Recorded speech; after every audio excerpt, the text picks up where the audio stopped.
Hey, everybody. Good afternoon, good morning. I'm on the East Coast, so I don't know where everybody is, but good Sunday. I think it's Sunday still. If you're watching from Japan and Australia, it's probably Monday morning. But anyway, good morning. Hello. We're going to get started in a couple minutes. I'm going to pull up my second slide here to give you a little bit of heads up as to what you're going to need for this workshop. You're going to need a journal or notebook because we are going to be doing some writing, a little bit of room to stretch during the breaks, and then mental space to not only process and think about what I'm going to be sharing with you, but also space to write.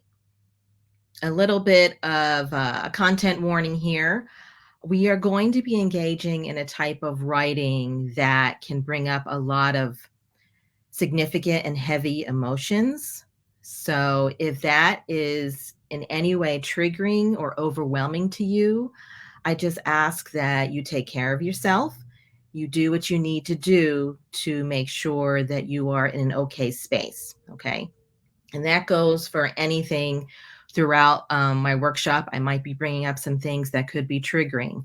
So if that is the case, again, please feel free to just step out, do what you need to do to take care of yourself, okay? I'm going to grab a real quick sip of my drink. The allergies here in Pennsylvania are really, really bad. And for some reason, they decided to attack me this morning. So my throat is a little scratchy. I've been doing a lot of coughing. If I have a coughing fit, don't worry. It's related to my allergies and not anything else. So just bear with me if I get a little scratchy and have to cough.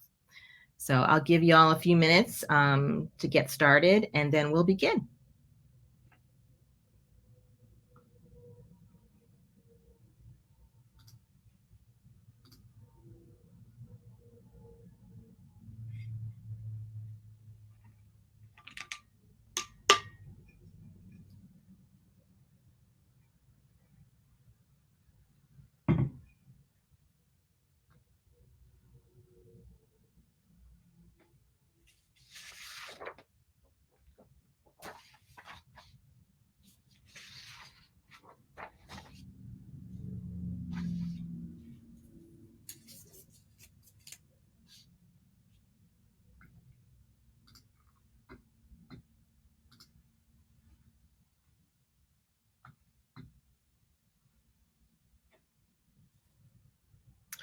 Okay, if you have all your materials ready, I think we will begin.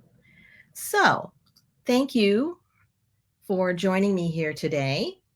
I also want to say a quick shout out to Tony Lynch and the Chicken Fox production team, Nathan and Josh and Dee Bird as well, for giving me the opportunity to share what I'm about to share with you today.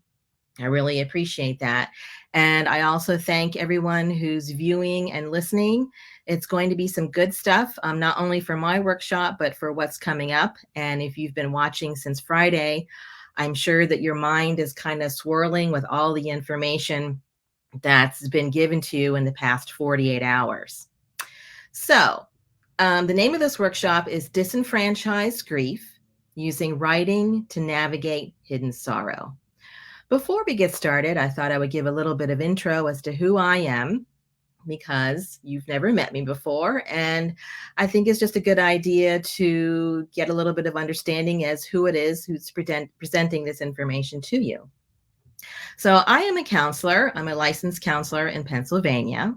I'm also a certified grief and trauma professional. I also do coaching. I work with women with grief and loss through my grief and resilience coaching business, Starfish Resilience Coaching. I'm also an author. I recently put out a book, I guess it was like the end of November, geared toward trauma survivors. But the writing style and the format that I used in the book is similar to what we're going to be doing today. It contains 31 meditations for trauma survivors, and I'll talk a little bit more about that a little later. And I'm also a podcast host. This is a new thing for me. I have a background in broadcasting, so I kind of gone full circle and returned to my roots a little bit by trying out podcasting. It's available on Apple, Spotify, and Anchor. If you want to look it up, it's called Be Like a Starfish, Living a Resilient Life. So that's just a little bit about me. And why grief? Why do I focus on grief? Why do I have a private practice that's devoted to grief? Why am I certified in it? Well, to put it simply, I believe that giving people a space to talk about their grief, to discuss grief, to talk about the hard things related to grief is needed. We do not talk about grief enough. It is one of those topics that, for some reason, well, a lot of reasons actually, is just not in the mainstream. People don't want to talk about death. They don't want to talk about grief. They just are uncomfortable with the whole aspect of it.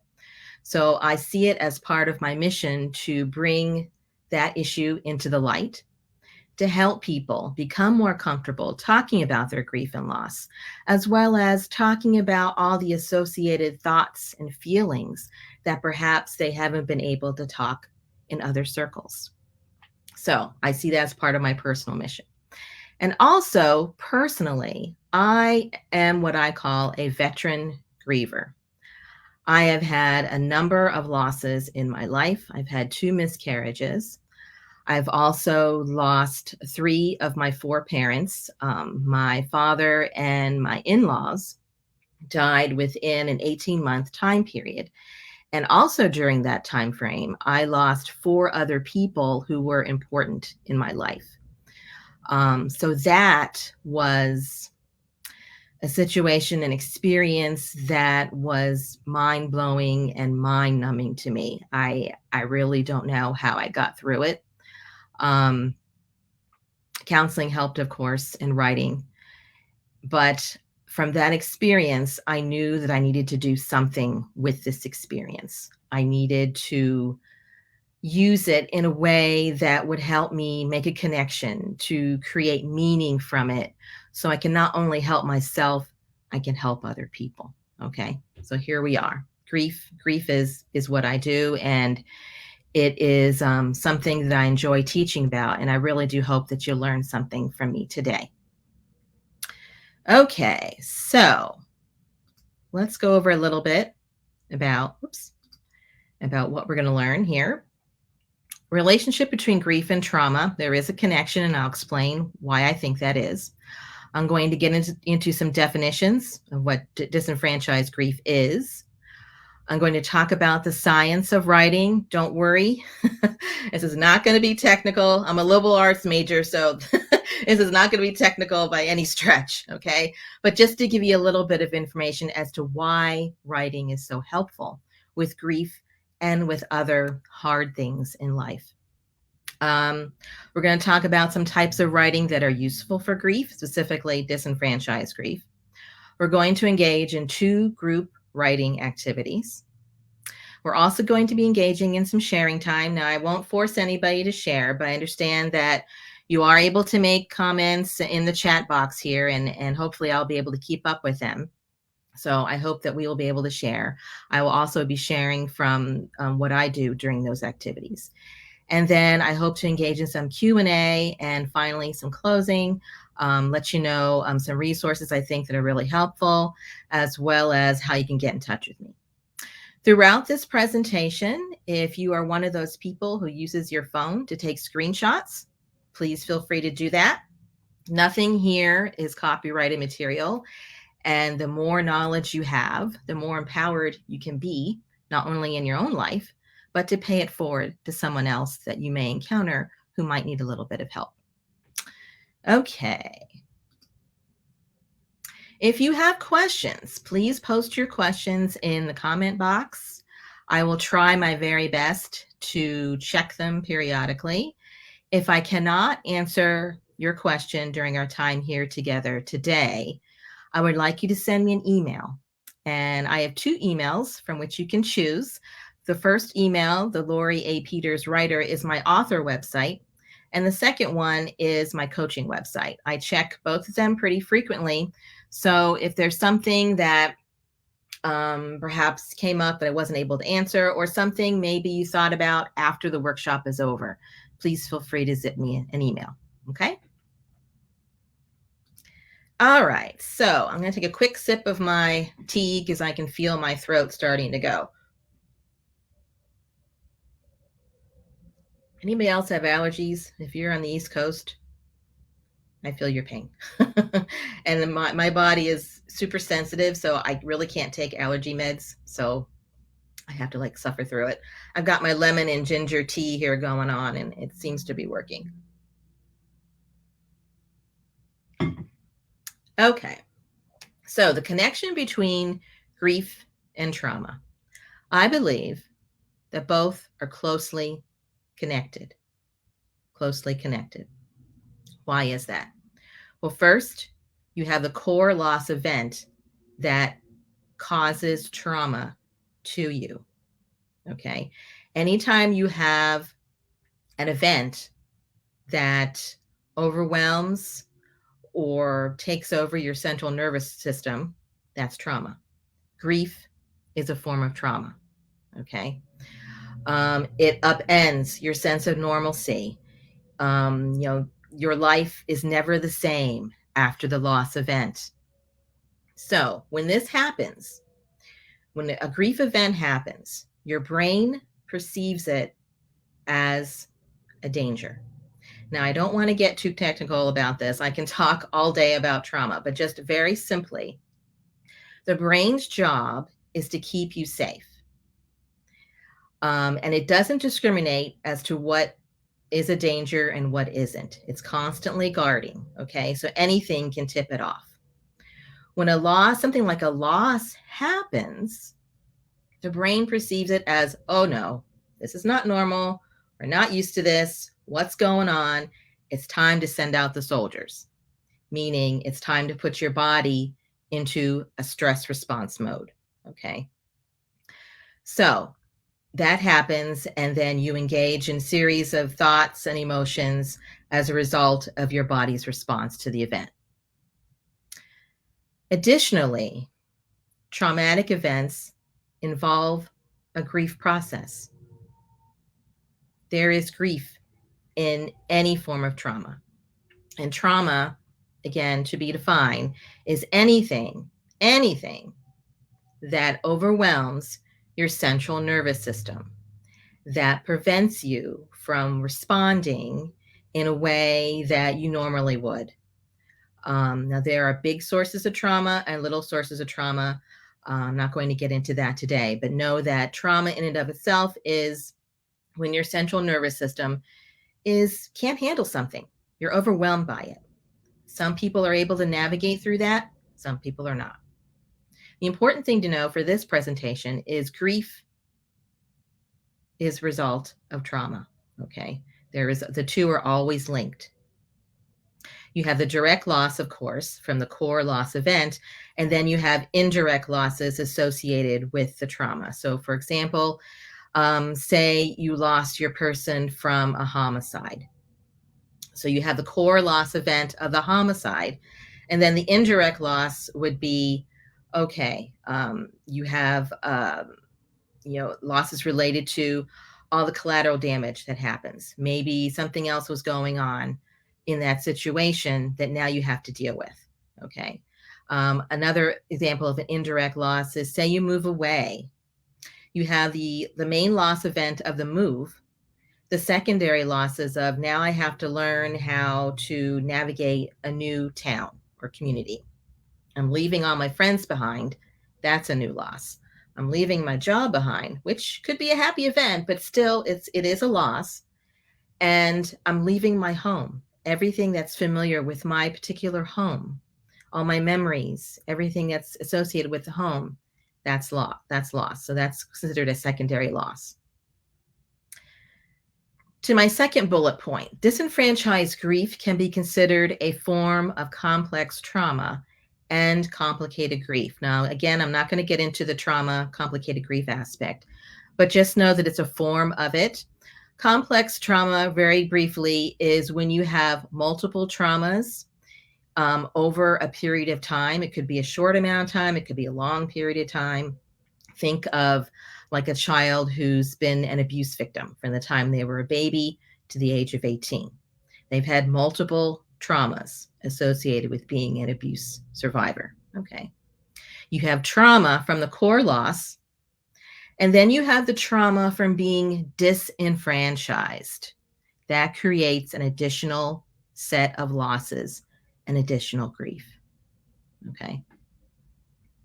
So again, if you have any questions about that, please feel free to pop them in the comments. And I'm going to check the comments here real quickly to see what's going on.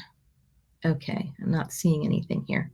Okay, let's continue on.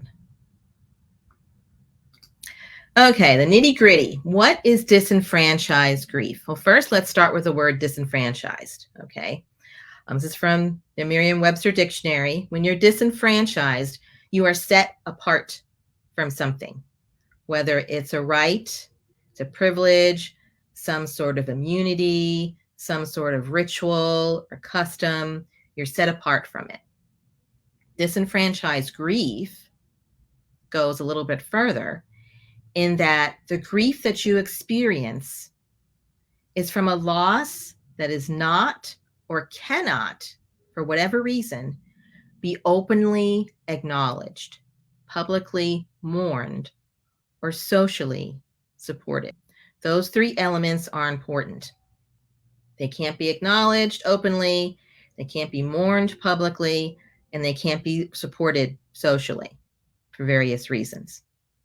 That definition comes from Dr. Kenneth Doka. He coined the term disenfranchised grief. He's one of the top experts in grief. And I do have a list in my resources slide of some books that you can check out if you want to know more about disenfranchised grief. So remember, you are set apart. You are not allowed to enter, so to speak, what's considered social and cultural norms because of the nature of the loss. So why does this happen? Okay, my mouse is a little touchy, so sometimes it advances a little bit in the slides.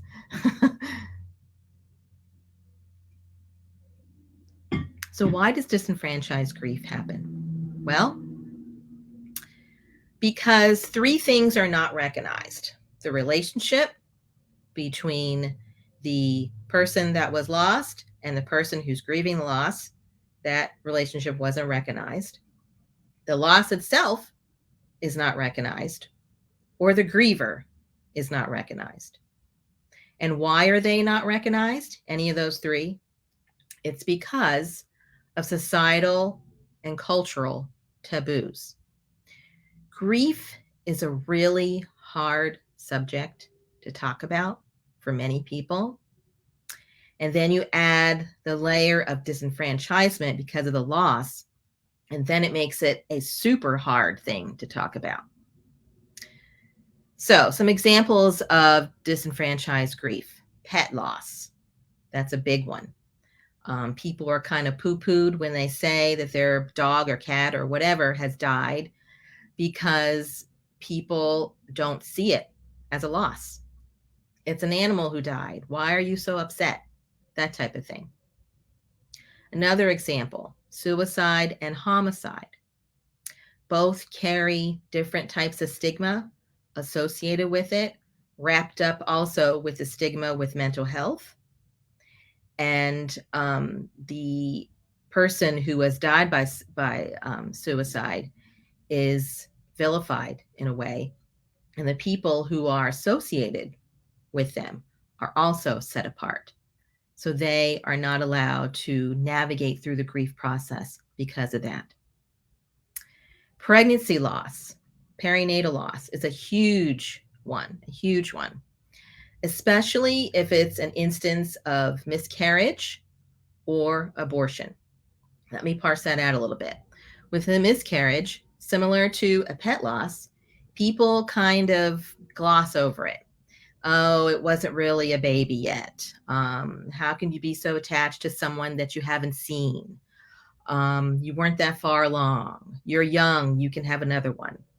These are comments that I have heard from other people. They've told me this, my clients, and they've also been said to me. Remember that I said that I've had 2 miscarriages. So in that sense, when someone says those things to you, you automatically feel, well, maybe they're right. Maybe I just don't want to talk about it. I shouldn't talk about it because it wasn't really a thing. Abortion is another area where you can experience disenfranchised grief. Now, don't worry, I'm not going to get into any of the political controversy of it, but I do work with a number of women, families who have made this choice and have had a hard time navigating through it. And what often comes up to me is they feel like they don't have the right to grieve because they chose abortion. Now, there are many factors involved in choosing an abortion. And because society has told them that they've made a choice and now they have to live with that choice, they don't feel like they have a right to mourn. Okay, so in that sense, they are disenfranchised. Someone who's had a drug overdose. Again, because of the stigma related to drug addiction, related to mental health, mental illness, someone who unfortunately succumbs to a drug overdose, their life is kind of seen in a negative light, and the family is put in a difficult position because they don't feel like anybody understands what happened. It's in a way, it's kind of similar to abortion. They kind of chose to use drugs. And this is coming from people who don't know how addiction works. Choice often is not even a thing. When you are physically addicted to something, there really is no choice in a way. But people who don't know that kind of lump them in the category of you chose to do this, you chose to engage in this lifestyle, and so now you have to pay the consequences. Okay. Losses related to certain relationships. I'm thinking specifically of people who are in same-sex relationships. If they were in a community that wasn't supportive of that, perhaps they will internalize all that messaging and will feel isolated and will not feel like they can openly express their grief because the relationship was not condoned. Same goes for someone who engages in an extramarital affair. Perhaps the partner involved in that affair died, What do you do with that grief if you're the surviving partner?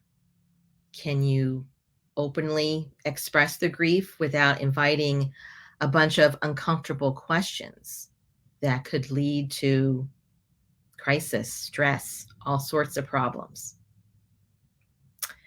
And then lastly, well, two more things. Loss is associated with traumatic brain illness, or I'm sorry, injury, and terminal illness. There are lots of things associated with these two types of conditions.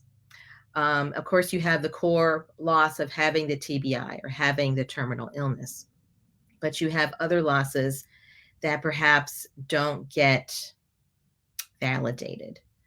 The loss of the way you were living, the loss of hope, the loss of dreams, the loss of plans. This is kind of related to my last bullet point, losses experienced by caregivers. They often feel like their grief cannot be openly expressed or validated or supported because all the focus has been on the person who they were caring for. So much attention has been given to the care recipient that the caregiver kind of feels ostracized. Okay, quick sip of my tea. How are we doing on time? Okay.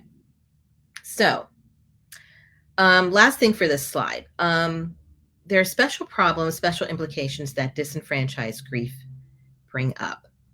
Some of those include complications of emotions. So you have the emotions that you would normally associate with typical grief, sadness, anger, disappointment, rejection, etc. And then you have the additional layering of other emotions, such as shame, guilt, humiliation, embarrassment.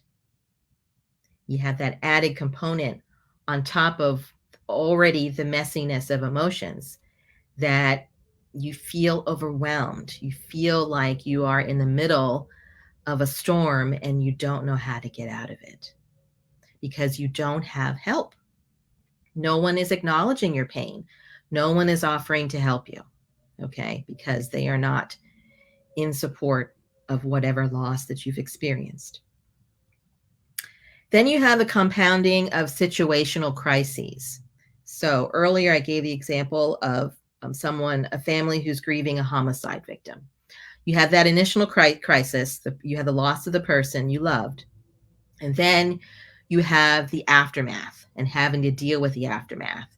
So you have to deal with the police, you have to deal with the legal system, you have to deal with social workers if they were involved, the children were involved. You have to deal with lawyers.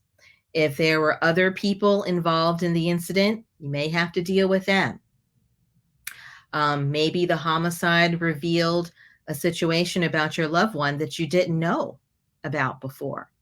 Perhaps they were engaged in something that is surprising, shocking even. That's another crisis that you have to deal with. So you have all this layering going on, all right? And grief is hard enough. And then you have all this on top of you that makes it very difficult to navigate. Another special problem that disenfranchised grief brings up is the non-existence of supports. Because people are not in your corner when it comes to this type of loss, you don't have any help. You don't have anyone coming over giving you a casserole. You don't have people calling you. You don't have people sending cards. It's a very isolating and alienating type of experience. And the normal supports that you would find with typical grief are not necessarily apparent for this type of grief. And then lastly, you have what I call a stunted mourning process. So just to distinguish a little bit between grief and mourning, they are used interchangeably, but there is a difference.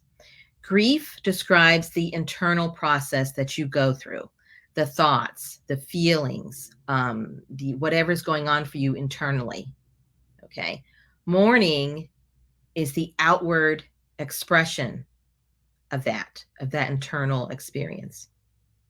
So the outward expressions such as a funeral, a viewing, going to like a grief group support, something like that, that shows that you are outwardly processing, outwardly trying to navigate through this awful experience.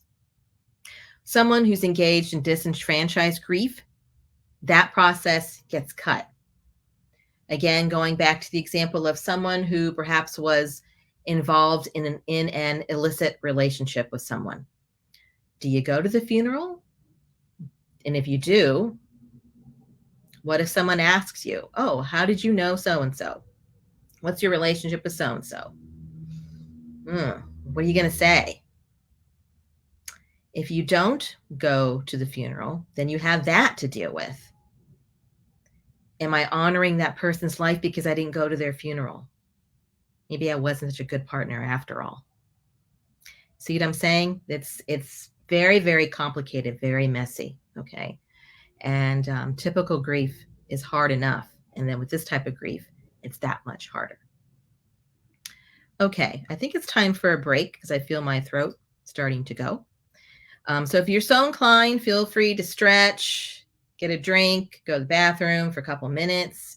I'm going to do the same, and we'll be back, and I will talk more about disenfranchised grief, how we disenfranchise ourselves from ourselves, and how others disenfranchise us. In the meantime, I'm also going to check comments, see if there's any questions that may have come up. Okay, I see someone says you can relate on so many levels. Okay, yes. It is. Disenfranchised grief is a lot more common than we think, but because no one wants to talk about it, you think that you're alone. Which, in a lot of ways, that's similar to grief too. But with this particular type of grief, it's very, very hard to express because you're not quite sure how the other person is going to take it. And part of that comment I'm speaking from, yes, it is a taboo subject. Yes, you're correct. Absolutely. Okay.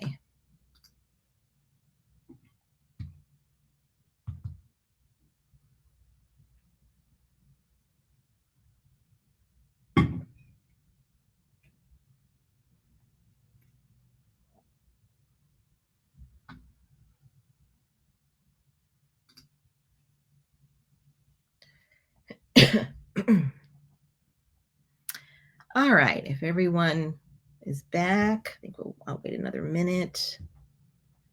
Can get into the next part of this.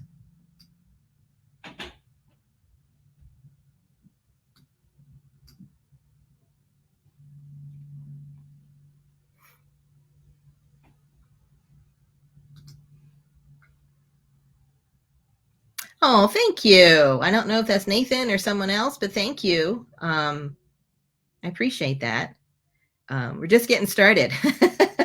I hope that you have it's Tony. Okay.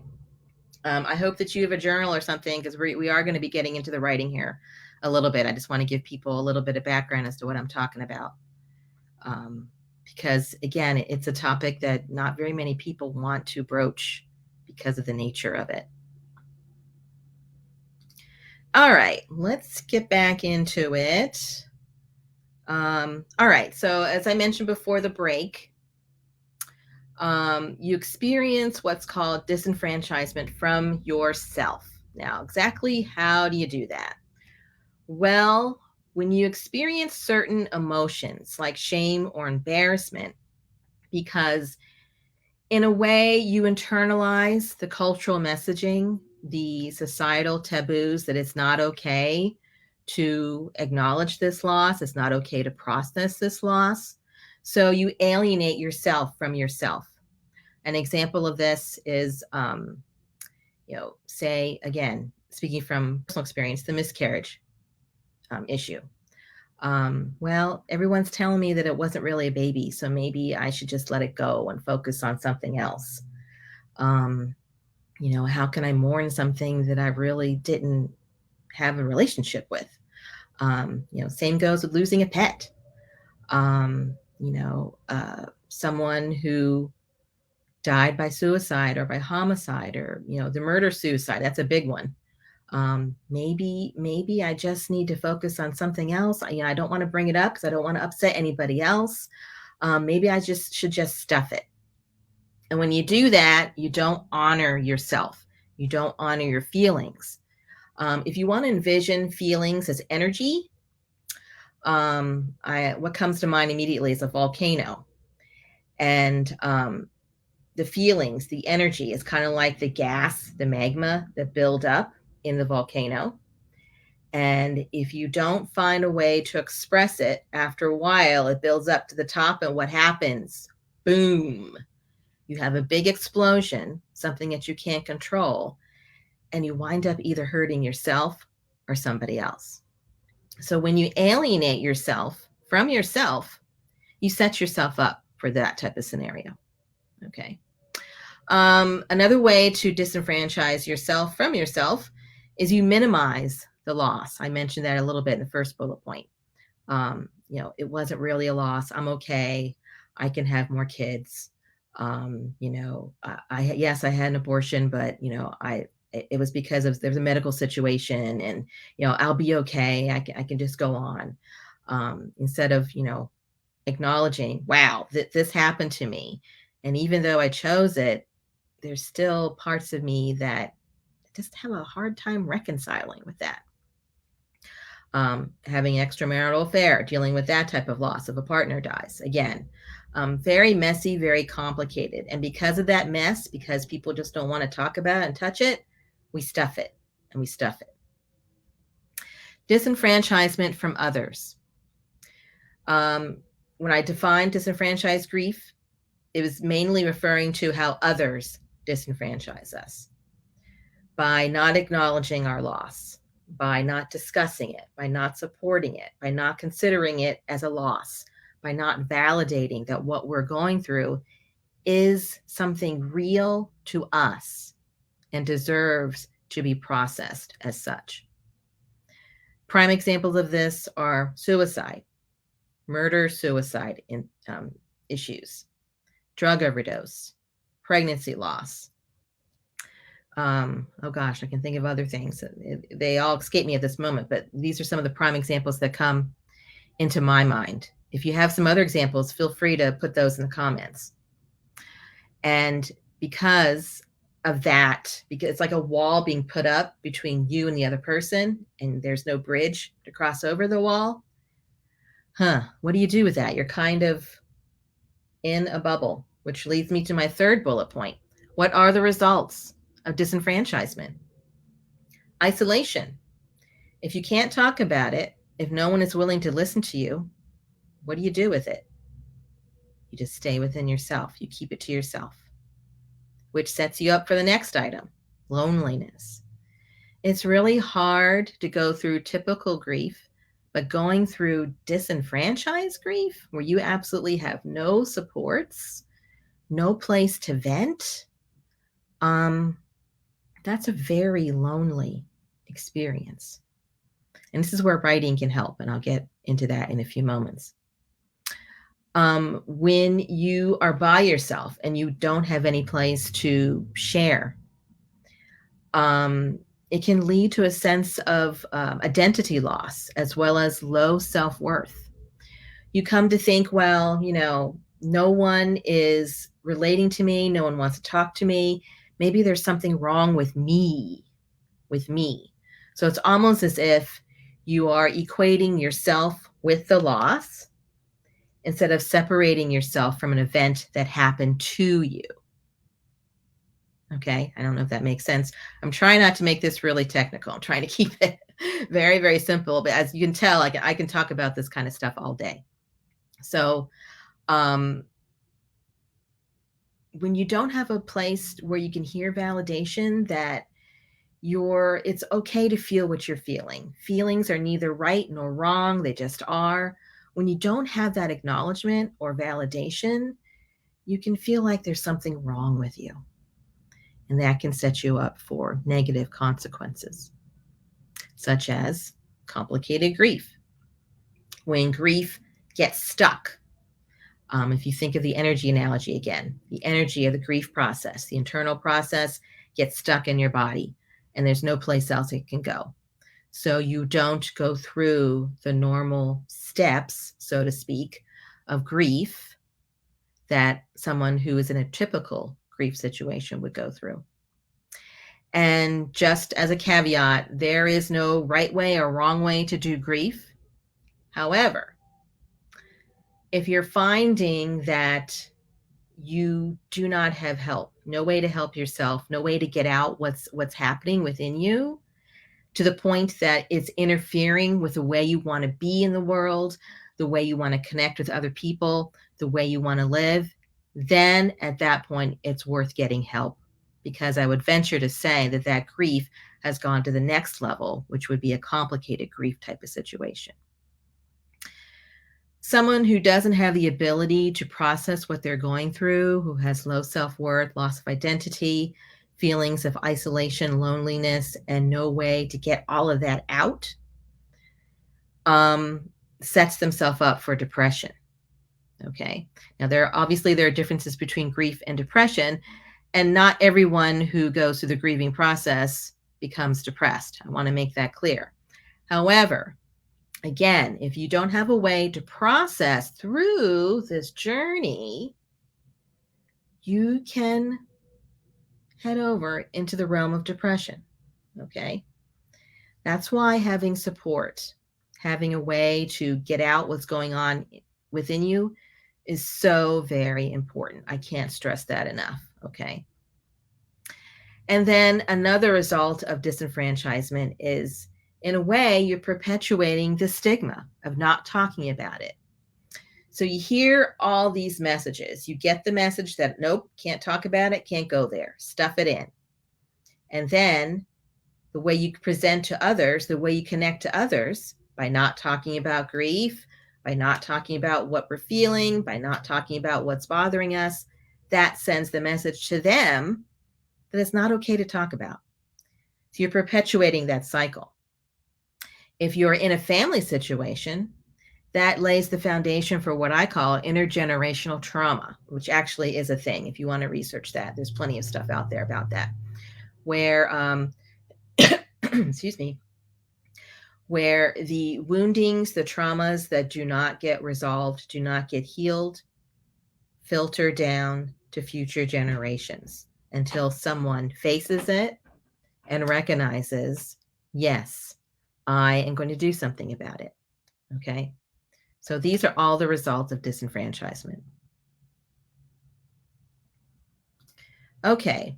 We're finally getting to the writing. I know that you all are getting a little excited about that. So why does writing work? First of all, before I get into that, let me see if there's any comments here. I want to make sure I'm not ignoring people. Okay, I don't see anything here. Okay, continuing on. So the science of writing, why does it work? Well, because words, when we get words down on paper, we are actually physically doing the act of taking an internal experience and making it external. And through that process, we are facing it. I think of Fred Rogers from Mr. Rogers' Neighborhood. When he wasn't doing the show, he was heavily involved in grief work.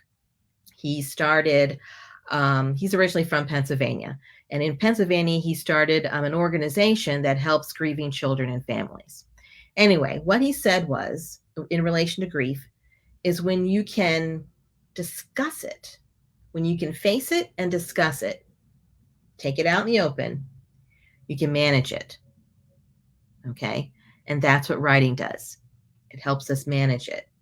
It helps us see an emotional experience in a different way. So it creates different perspectives. Research has shown that the physical act of writing reorganizes meaning, reorganizes meaning. It changes how you make meaning out of an intense experience like grief or a traumatic event.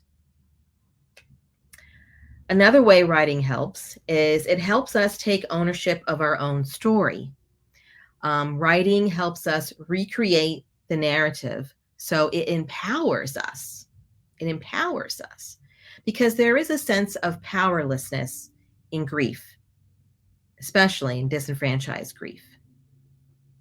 When you don't get supported, you don't get validated, you don't get seen, you can start to feel like you're invisible.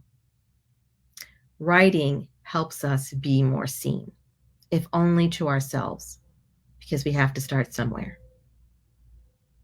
Writing also changes the way memories are stored in the brain. And I will try not to get really nerdy here on this. Neuroscience is another topic that I really like to talk about.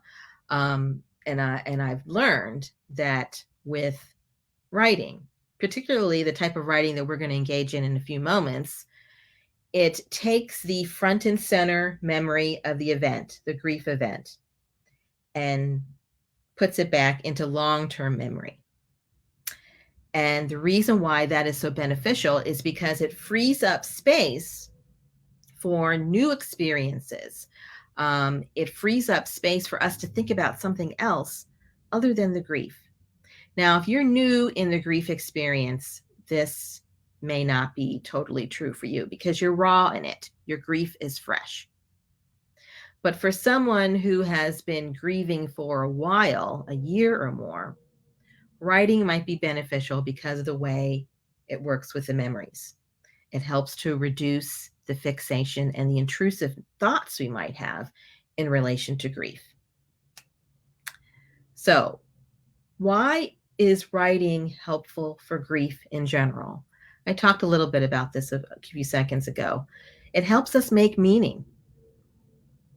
It helps us gain maybe wisdom from what has happened to us. Now, don't confuse this with the common grief platitude, this happened for a reason and we should be okay with it. That's not what I'm saying. I'm saying that writing helps us take an experience, an emotional experience for us, and gives us insight about maybe the relationship you have with the griever, the relationship they had with us, the relationship we have with ourselves. Okay. It's a key, making meaning is a key component of grief navigation. If you're familiar with the work of Dr. James Warden, he states in his Tasks of Mourning that grief, meaning making has to be a key component of that. We have to find a way to reconcile with the loss and figure out a way to move forward while living with the loss. Writing also helps us maintain connection with whomever we've lost or whatever we lost. You are getting the experience out on paper, and you are also memorializing them as you write about them. The connection that you had with them becomes fresh in your mind, and you're not forgetting about them, not doing that at all, but the writing helps you stay connected to the person that you've lost. Why is writing helpful for disenfranchised grief?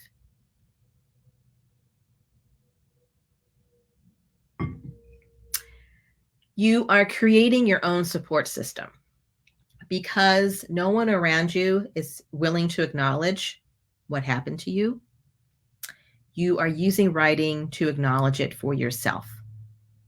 So you are your own grief support group in a way, a grief counselor.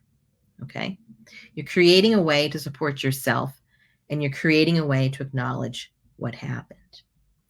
Something about writing validates the experience. You have it on paper. It's out of your head and into something tangible. Okay. So what are some writing styles, writing types that are useful for grief? There are several. This is not an all-inclusive list. These are just some of the ones that I'm the most familiar with and some that I'm kind of really curious about. The first one is something that I call, it's not really an official name. I call it titrated writing or dosed writing, because you're going back and forth with the writing. So how this would work is, um, it's kind of like a cha-cha. I call the writing cha-cha. You have a thought, you have an experience that you get down on paper.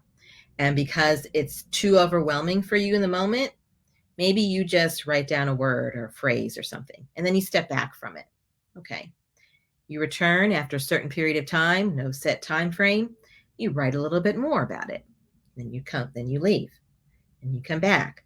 Gradually, you're reacclimating your body to this experience. The brain is saying, she's doing this now. I guess we better get on board with this. It's not a new thing anymore, so I guess it's okay. It's not endangering her in any way. So the brain and the body will adjust to what you're doing. And you will find that with each return that you have to the writing, you will write more and more. The next type is one that I heavily engage in, personally and professionally, and that's called therapeutic/expressive writing. The terms are interchangeable. And I have a separate slide that talks specifically about this type of writing, but just in general, this type of writing is very focused. You have a laser on a specific event or experience that you want to process, and there are various tools that you can use to process it. With expressive writing, you can use like writing prompts. You can use a poem. You can use an excerpt from a book. You can use a photo. You can use a visualization exercise or a meditation exercise. You can take a comment from someone. Maybe that can be your prompt.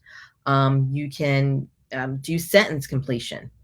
I feel blank when blank happens, something like that. Anything really falls under the umbrella of this type of writing. Okay. The next type is called free writing, and we're going to engage in that type of writing in a moment. If you're familiar with Julia Cameron's book, The Artist's Way, you know exactly what I'm talking about and what I'm going to be mentioning next. Morning pages. Morning pages is a method of writing where you just get up in the morning for the first 15, 20 minutes of your day, and you just write whatever pops into your mind. Whatever thoughts you have, whatever worries, you want to make a list, whatever. It's free writing. And some people have gone on to take those pieces of work to create something more, whether it's a poem, a story, or what have you. But it's a way to really kickstart the day and help you have a helpful framework as to how to approach the day. It's really good for grief.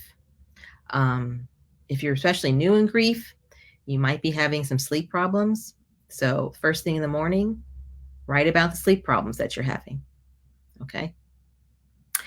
Air writing. Now, this is something new that I've discovered. Apparently, it's very beneficial for people who have cognitive issues.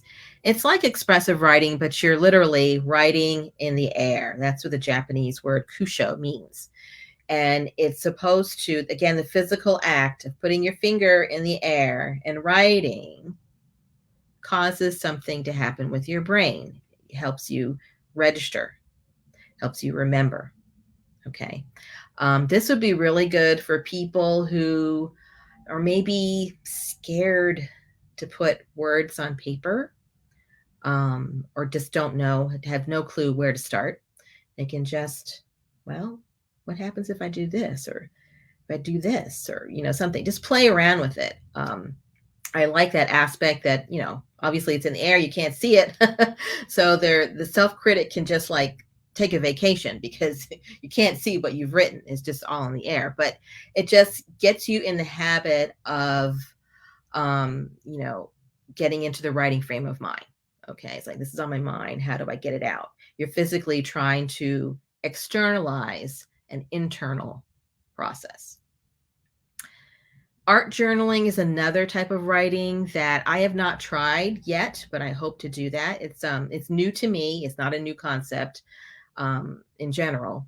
And what I consider it to be is collaging on steroids. Now, it's more than that, but that's the phrase that popped into my head. It is collaging on steroids. You take pieces of art, whether um, use newspaper clippings or magazine clippings, or you can just draw something or paint something, a visual medium, and you combine it in your journal with writing, maybe like a phrase or a mantra or an affirmation or something. So if you like to write and draw, this might be the happy medium that you choose when it comes to using writing to process grief.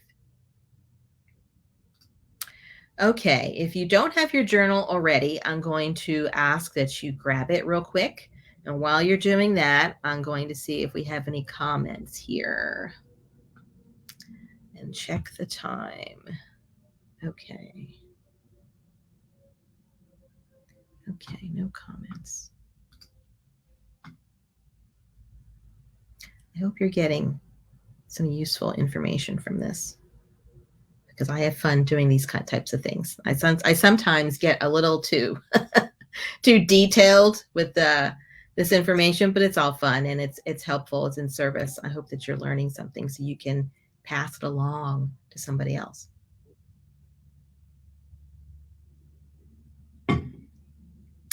Okay, so our first writing activity, it's a warm-up. It's going to be a warm-up for the exercise that we're going to do a little later on. And for the next, let's see, we're doing pretty good on time. So I might extend that to about maybe 15 minutes. For the next 15 minutes, I would like you to just do some free writing, whatever's popping into your mind at this particular moment in time. And just go for it, all right? I'm going to set my timer for 15 minutes, and I'm going to do this too, so you won't be alone in this experience. And we're just going to have some fun opening up the space and bringing out what's in us onto the piece of paper. I've got a really cool journal here I recently got. I recently did the 30-day National Poetry Writing Month challenge, so I decided, well, it's something special. I'll go ahead and get a new journal. I'm all about the journals. I could probably do a whole workshop on that, but I chose this Look Pretty journal, and I'm going to write in this today. So I'm setting my timer for 15 minutes, and I will check back with you at that time, and we'll do some group sharing and go on from there. So catch you on the flip side.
We have about 5 more minutes, and then we'll come back.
Okay, we got another minute or so here. I'm going to go ahead and pause this here so it doesn't ring while we're talking.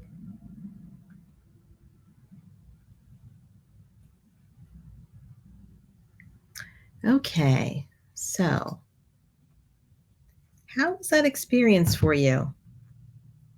If you're if you're watching me, can you let me know in the comments? Now, I'm doing this presentation through StreamYard, so I'm not actually on Facebook, where if that's where you're watching it, or YouTube. So I can only see comments that come in through StreamYard from either of those two platforms. So if you're watching me, yes, soothing. Thank you, Joshua. Anyone else care to share?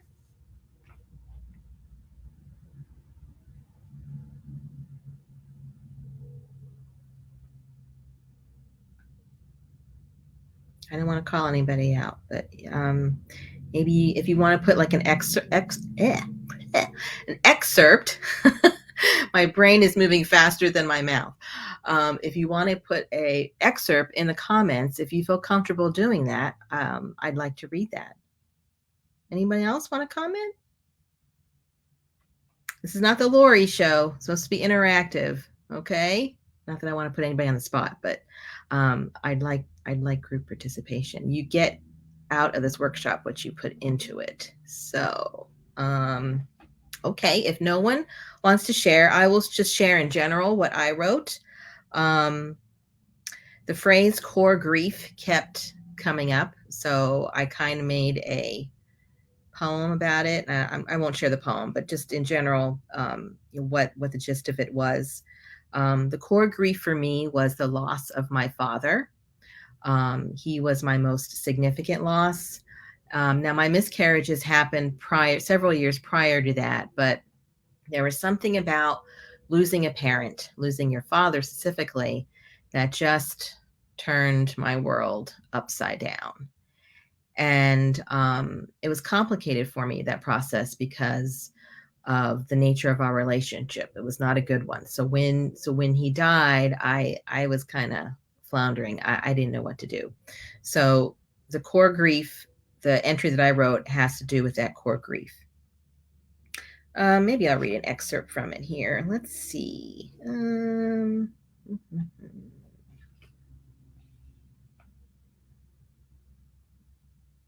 After all this time, I still can't believe you're gone.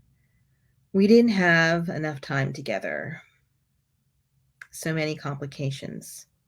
So much time lost. I wish I had known you better.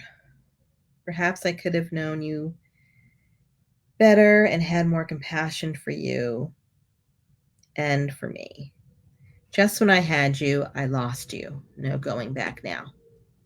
So that's just a small piece of what I wrote. I may turn that into a poem. Lately, I've really been getting into poetry. Thank you, Joshua, for sharing that. He writes, the loss of my mother, lost in thought, without want, but wanting the world I once knew. Yes. That is a particular type of grief. When your parent dies, I know when it happened to me, it felt like one half of my DNA just evaporated. Like, my dad's not here anymore. What do I do now? And I'm sure that it felt similarly to you, for you, Joshua. Yeah, I'm sorry to hear about your loss.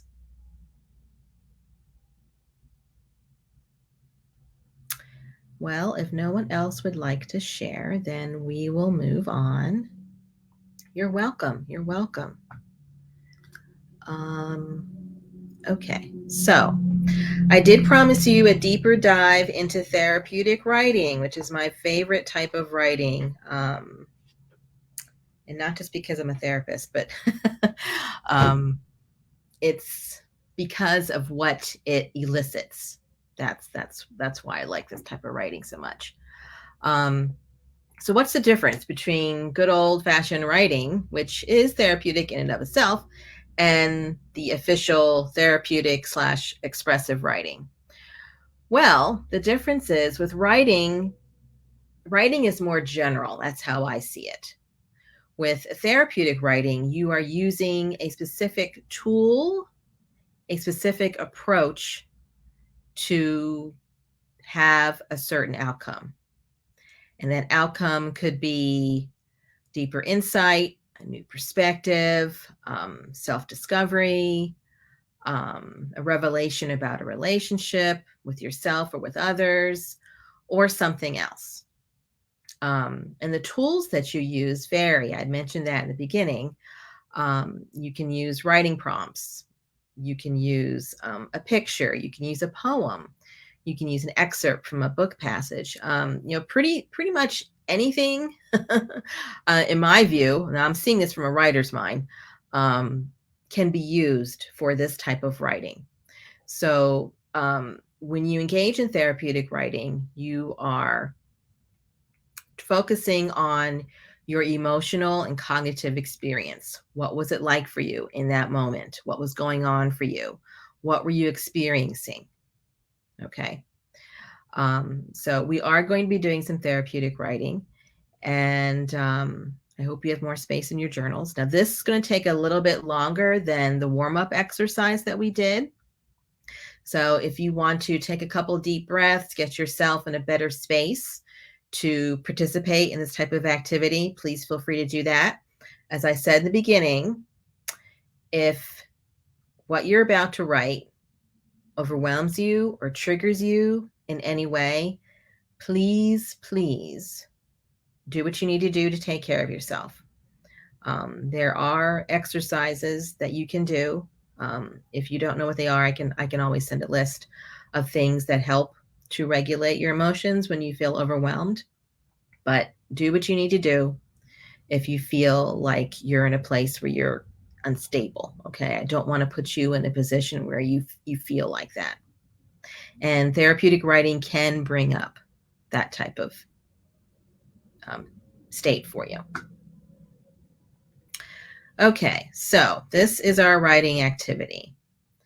How are we doing on time here? I want to make sure I'm open to questions and comments. So let's see. Okay, so let's try 25 minutes. All right.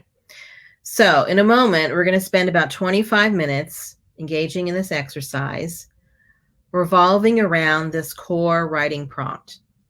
So think about a time you've experienced a death or non-death loss that resulted in disenfranchised grief, knowing what you know now about this type of grief.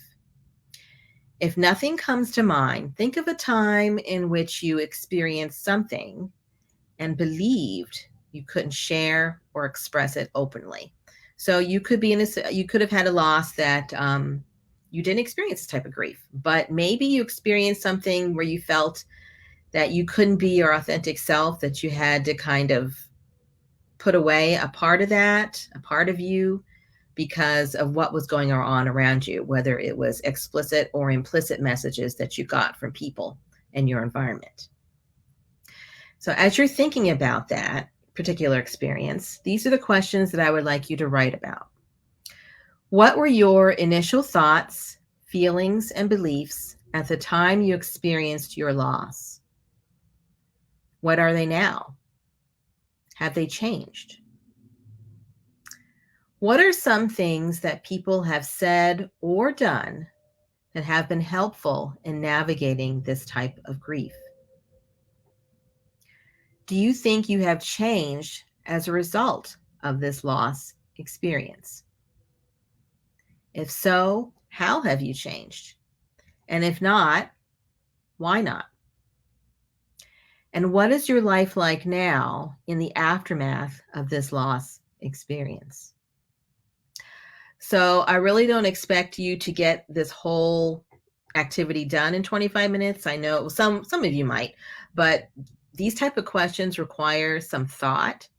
So think of it as an introduction to therapeutic writing, something that you can do after this workshop to finish up, or whenever you have a chance to do it. And let the door slowly start to open as to what's going on for you internally. If you finish before the 25 minutes are up, go to the bathroom, grab some coffee, do some stretching, whatever you need to do. And then we are going to come back to wrap up, share a little bit if there's time. And then I will complete my workshop. Okay, so I'm going to set the timer for 25 minutes, and I'm going to participate in this too. So I'm setting the timer for 25 minutes. So we'll be coming back 43 minutes after the hour, wherever you are, and we'll come back and share. Okay. So happy writing.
Okay, we're going to come back in a couple minutes.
Okay, everybody, we're back.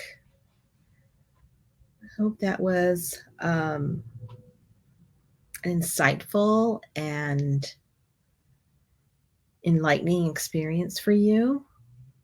I see, Joshua, that you have a comment here, a story about your pet. I'm so sorry that happened to you. That is a perfect example of disenfranchised grief, when someone doesn't take the loss in the same way that we do. It is a loss. What you experienced was a loss. I can relate in a small way, even though they're similar losses. Each person's grief journey is unique as they are. I did have a cat that passed away. It was kind of a traumatic passing. But yeah, I really am sorry. I'm sorry for that. What I will share was my loss in relation to my second miscarriage. Something that came up for me during this exercise was how much I tried to push it away. I used the excuse that I was too busy to grieve, and then when that didn't work, my second excuse was you really didn't want the baby anyway.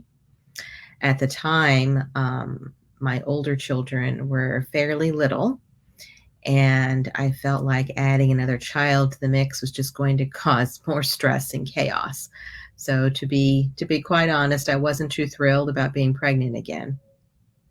So when the miscarriage happened, I automatically went to those layered emotions of shame and guilt, thinking that somehow I had caused the miscarriage because of how I was feeling about the pregnancy. So, I felt really like I didn't feel like I was the best mom because of that situation. And I did not give myself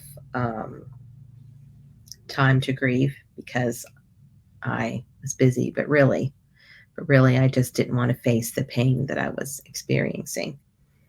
The changes that have come from that, I'm more self-compassionate and I'm more sensitive to how I'm feeling. I try to honor my feelings as I have them. And if there's something that is too overwhelming for me, I will make sure that I set aside time to deal with them.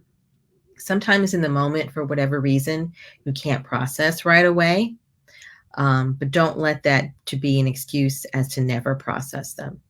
So in that situation, I kind of glossed over what happened to me. Now I don't do that. When something alarming, hurtful, significant, what have you, happens to me, I make time to sit down with my feelings and go over, okay, this happened. How am I feeling? What is my experience? Let's see. As a result of this type of loss that I had, it has changed my life. It planted the seeds for the grief work that I do now. Understanding that this type of loss is one that nobody wants to talk about. Even though 1 in 4 women have miscarriages, no one seems to want to address it. And that just bothered me.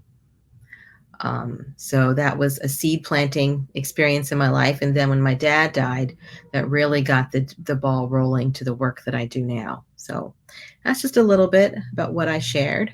Oh, you're welcome. You're welcome. Just making sure we don't have any other comments here. Okay. Yes. Thank you for saying that, Joshua. I appreciate your comment. I appreciate your willingness to be vulnerable, especially in a public forum like this. You never know what the reception is going to be like. So I do appreciate your willingness to be vulnerable in this space. Thank you. So if there's anything else that you would like to add or anything else, I think we can move on. I know we're getting close to the end of our time together. So let's move on. Just a few more things here. I have, if you have any questions for me, again, feel free to pop them in the chat, or you can send me an email if you don't feel comfortable asking it in a public forum. I do understand. There are 2 ways to reach out to me. The Lori A. Peters Writer website is my author website. And then I have a coaching website as well. I try to keep the 2 separate, but I'm finding that there's a lot of overlap. So I'm thinking probably by the end of the year, I'm just going to have one website just to make things easier. But for now, you can contact me through either of those ways. Are there any questions? Joshua, do you have any questions for me or anyone else? I know this is a lot. I could talk about grief probably all day, which to many people seems odd, but I feel this is part of my calling, my purpose to share personally and professionally. So to help other people, because like I said in my introduction, grief is a topic that needs to be discussed. And the more we discuss it, the more we bring it into the mainstream, the more we make it acceptable. So I'm hoping that this has accomplished that. Oh, thank you. Thank you so much. Okay. So if you don't have anything else to say, I'm going to show you how else you can get in touch with me. The slide is kind of busy, so feel free to take a screenshot of it. As I said before, I do have 2 websites. I also put my private practice website on there because I know that this workshop is being recorded and it's going to go out all over the world, and there might be some people who feel that they need extra support. I'm only licensed to practice in Pennsylvania, so if you watch this later on or you're watching it now and you're in Pennsylvania, you're interested in my services as a therapist, please feel free to check out that website. On Facebook, you can find me. I've got 2 pages. One is for my author page. You'll see some updates about what I'm working on personally. I can share a little bit of that here. I have my book here, if you can see it. My Be Still and Be Bold book. That's available at major booksellers online. You won't physically find it in the store. I'm also working on 2 books related to grief. One will be based on experiences that someone who's grieving has gone through, their thoughts, their emotions, maybe some situations that they've encountered. The second book will take more of a spiritual bent to it, and I'm going to be creating some meditations and prayers related to grief. That will probably be a 2023, 2024 project because I'm still in the process of working on the second book to get that edited and get it out there. My other page is my coaching page. I tend to post more on there than I do my author page right now, only because I don't have too much in the way to update for my author page, but you can find my work there. On Instagram, you can find me there too at starfish_resilience_coaching. I have a link tree as well that lists pretty much everything that you're seeing here all in one. I also make, this is a new thing for me, I also make journals on the side. So if you're so inclined to get a journal, if you need a journal, there's a link to get a journal online from me. About a month ago, maybe not quite a month, I started a podcast that you can listen to. It's called Be Like a Starfish, Living a Resilient Life. Now, I feel like I have to explain why I choose starfish. Why is everything starfish? Well, if you're familiar with starfishes, sea stars, whatever you want to call them, then you know that they are pretty resilient creatures. And since I'm all about resilience, I love the beach, I decided to choose that as kind of like my spirit animal. Starfish are very resilient. If you cut off one of their arms, it will grow back. If you cut the starfish in half, you'll have 2 starfish. They're very regenerative, and that's how I view humans and their potential to navigate challenges and be well on the other side. So that's why I like starfish so much. Let's see. As far as services are going, I do offer a grief group of sorts. It's focused on writing, and that's for women who have grief and loss. The next group starts in the fall. I take a break in the late spring and summer only because I have so much going on personally that I decided to just postpone the next group until the fall. You can go to my coaching website to find more information about that. I'm also available for one-to-one coaching, which is not therapy. Therapy and coaching are 2 different things. I do offer individual coaching in relation to writing, grief, or resilience, and you can email me there if you want more information. And finally, the list of resources. You see them all listed here. Probably be another good slide to take a screenshot of. I refer a lot to Dr. Doka's work. He is the preeminent expert on disenfranchised grief.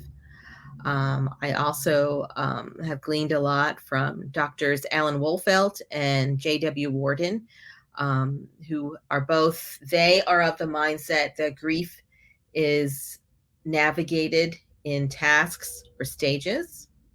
Now, their work differs from Elizabeth Kubler-Ross, who you might be familiar with. In actuality, her stages of grief, which everyone knows, was referring to the dying, not those who are grieving. Okay, just a little tidbit there. But for some reason, her work kind of got twisted around, and for a long, long, long time, and still some people today adhere to her 5 stages of grief, when in reality, we all know that there are no stages of grief. It is what it is, and you get through it the best way you know how. And like I said before, there is no right or wrong way to grieve. When it comes to expressive writing, I use a lot of Dr. James Pennebaker's work. There are some of the books there that I've used, and I also use that in the writing group that I offer. And then, of course, my own book I showed you earlier. Even though it's geared toward trauma, it does use writing prompts and expressive writing exercises that help you go deeper if you are a trauma survivor. I can tell you probably my book that I'm working on for grief will probably follow that same type of format, using the meditation, using writing prompts, expressive writing to help you go deeper. Okay. So I want to say lastly, thank you for listening to me talk. I know I get really passionate and wordy and sometimes really long-winded, but I thank you so much for hanging in there with me. I hope that what I have shared with you has been of value. And again, I'd like to thank Chicken Fox Productions, Tony Lynch, Deb Bird, everyone involved for allowing me this opportunity to share what I have here for you, and for bringing the topic of grief to the web, to the world, in a way that is informative, is empowering, and enlightening. Because I think all of our goal is to know that it's okay to grieve, and it's okay to openly express your grief. I think we're trying to create a safe space to do that. So thank you again for spending part of your weekend with me, and please feel free to reach out. I'm going to check one more time for any more questions, and I don't see any more questions. So with that being said, thank you so much for joining me, and I wish you a good rest of the day.